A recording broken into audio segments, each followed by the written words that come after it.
Hi, it's another episode, sorry, of Why Australia with Lisa Rossmeissl, owner of Boomerang Escapes. I've been coming to you on Sunday afternoons with different reasons why you should go to Australia, different things to see, possible itinerary suggestions, all sorts of things about Australia and this incredible destination and why you should have it on your plans to visit. I do custom itinerary vacations for the region, not just Australia, but the South Pacific is my specialty. But I use that custom designed vacation packaging knowledge no matter where you wish to attend. We are a full service leisure agency. There are 6 other agents besides myself. But today we're going to get back on track. I know I've taken a little break from being sort of live with you here. But if you've noticed the last 2 replays, the last couple weeks, we are talking about Australia's Northern Territory. The Northern Territory is one of Australia's, they have states and territories. So the Northern Territory is dead in the center here. This big one, it goes pretty much all the way up the center. And we're going to be talking about that. But as you recall, one of the things we like to share with you each Sunday is some Aussie lingo, some Aussie words. They do speak English, but they do have some slang. A lot of it has been influenced by their Aboriginal culture, the original settlers, and things like that. So the topic today, like I said, is Northern Territory. My replays touched on 2 areas. The Kings Canyon, I know, was one, but today I'm going to give you some highlights, kind of a top 10 list of the Northern Territory. And in keeping with that, actually, my word of the day is actually going to land in our list of things for the Northern Territory. Today's word is the Ghan. The Ghan is the nickname for the Afghani camel drivers who helped open up the outback. Also, it is the name of the train running from Adelaide to Darwin. So we are going to talk about that a little bit as we get into my list here. Excuse me a second. So one of the things that probably the Northern Territory is known for and that you hear a lot is the red center. And that is characterized because the land does have that rich red color in the dirt and earth. It's fantastic. I know the couple weeks that I got to spend in the lower portion of the Northern Territory was just fantastic. It truly, to me, one of the areas that I have visited in Australia that was what it was in my mind's eye as to what Australia was all about, because there's so much about the Aboriginal culture there. And I really think any time you visit somewhere, learning about the culture is very important. So one of the top attractions that we're going to start with, and probably one of the most well-known, is Uluru, also known as Ayers Rock. I have a nice little picture book here. And if you've been following, this is Ayers Rock, Uluru here. The red center, to me, it was like the heart of Australia. And if you've seen, I've shared a couple of my photos from my journeys. But this rock, it's the largest sandstone formation, and it is like over 600 million years. And when you're there, it literally, like its face, its appearance throughout the day kind of changes. It can change in color. Looks completely different when it's raining and you actually have like the rain coming down the side. There's walks available to go around it. Lots of different experiences to see the formation. And it's not the only rock formation down there. There's Mount Connor, there's Katajuka.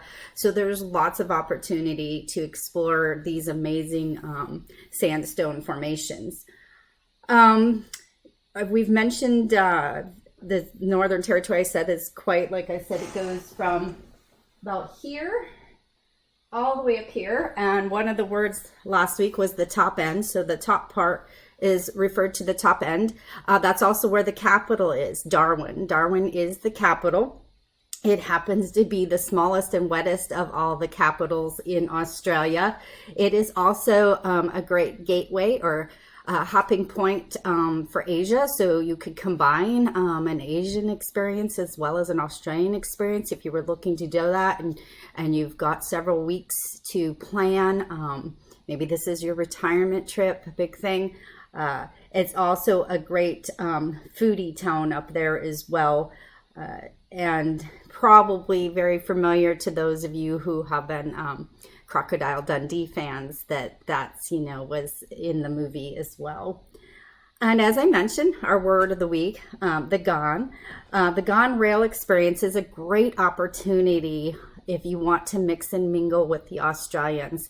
The main route actually runs from Adelaide, which is the capital of South Australia, up to Darwin and back. So it runs that way, but it also runs where you can do it to Alice Springs as well. There's two smaller things to Alice Springs, but the main trip, and there's different types of seating accommodations on it. Also, the train experience gives you an opportunity to hop off and do experiences at the train stop. So, but it's a great way to experience Australian life. And like I said, mix with these. It happens to be in 2019. This is its 90-year anniversary. So, sorry, one of my cats is down here playing with my feet. So it's 90 years old. It's just a fantastic experience. I have booked the train experiences for a couple of clients. It's usually often,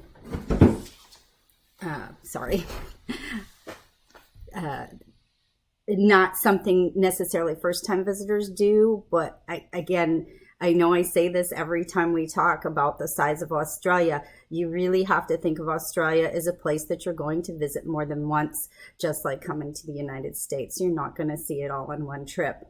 And you're going to want more than what you get in that first couple, even 3 weeks, depending on how much time you have to experience the destination. Another great experience, and this is located in Darwin, would be Crocosaurus Cove. So Crocosaurus Cove has the largest of saltwater crocs, largest reptiles. It's got, and you can do a swim with the crocodiles. Probably your crocodile experience has been enhanced over the years if you were a Steve Irwin fan, and of course his family continues to do stuff, so have your little croc experience. Another great thing, like I was saying, with the culture is Nurlangi rock art site. Is 50,000 years old. It's now actually been renamed to Burungai. It's in Kakadu National Park.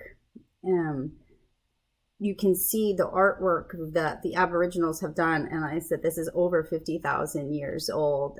It's truly amazing experience to see this. I don't know if I've got, I don't think I marked an image necessarily of it here.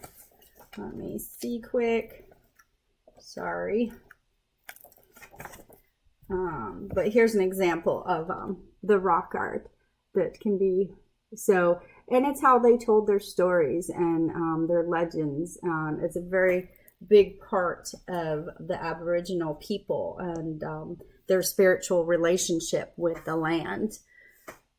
Another interesting, we've talked about the rock formations, another interesting thing that can be found in the Northern Territory is magnetic termite mounds. Now these, they're in Litchfield National Park. These magnetic termite mounds are like 2 meters in height, and there's also one called the Cathedral termite mound that's 4 meters in height. They're roughly about 100 years old. From a distance, it might look like a graveyard, but as you approach them, they're obviously much larger than gravestones would be. And, you know, they point north and south, and then the flat sides face east and west.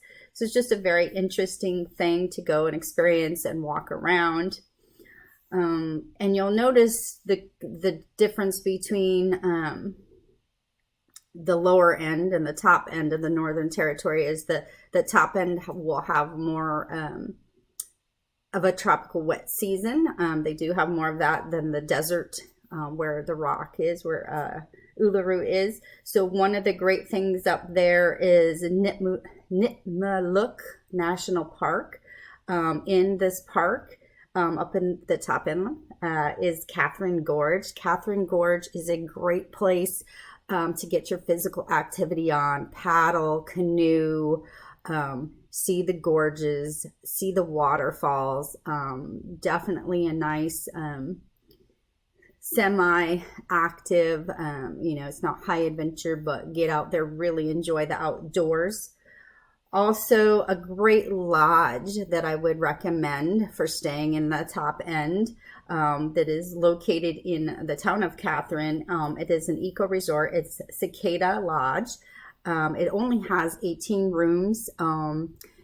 It is a very important part to the Jawan tribe of the Aboriginals. The best time to go, and actually the best time to escape to this northern part of the Northern Territory, the top end as we're referencing, is going to be the months of May to October, because that's the dry season. They definitely do have a wet season. Sorry, he's just really being today. That's why it's live, right? So he's just and one of the delicacies here, because food is very, and they incorporate the whole Aboriginal, would be to try some crocodile tail at the Cicada Lodge. And of course, going again back to the Aboriginals, and we were talking about the rock art. One of the things that the Aboriginals do is their Aboriginal dot painting. Dot painting is very fascinating. I have brought home a couple pieces myself. Both Darwin and Alice Springs, you can go to the galleries, go to the museums. I know there's even an activity when you're staying at the resorts at Uluru, where you can learn to dot paint yourself and learn the hidden meanings behind that.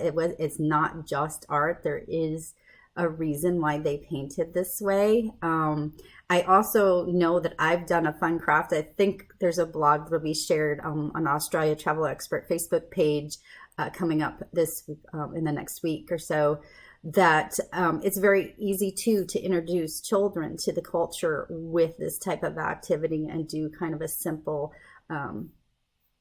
dot art painting thing. So it's just fascinating, the stories, and that the dot art will represent, again, their close ties and their spiritual ties to the earth, and in there, and things that they use. I know one of my paintings is for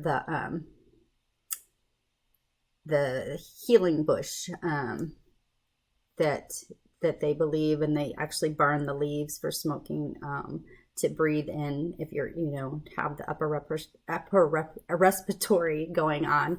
So it's just very fascinating. I mean, this list I've given you because we haven't even really touched on some of the things. Like I said, I've shared about Kings Canyon, and I haven't touched on Alice Springs. We'll be doing something separate, and I just wanted to give you some of the highlights between the lower part of the Northern Territory and the top end.